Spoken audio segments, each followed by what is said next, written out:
जानान, मैं ऊपर तुम्हारा ही काम कर रही हूँ। कई घंटों से तुम यहाँ पर बातें बना रही हो। ये क्लार्क के बारे में कुछ पूछना चाह रही थी।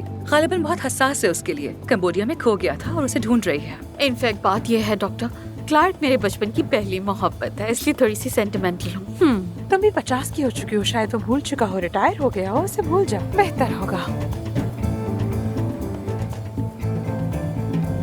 एनीवे पता नहीं हमारी टीम कहाँ रह गई है।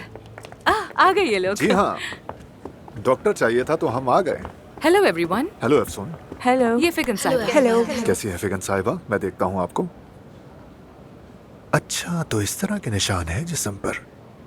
मतलब कोई चोट नहीं, विटामिन की कमी नहीं, लंग्स भी ठीक हैं और दिल बिल्कुल सही काम कर रहा है। बज़ाहिर कोई मसला नहीं है, लेकिन इतने डॉक्टरों से मिलने के बाद भी इनकी बीमारी का कोई हल नहीं निकल सका। ट्रू।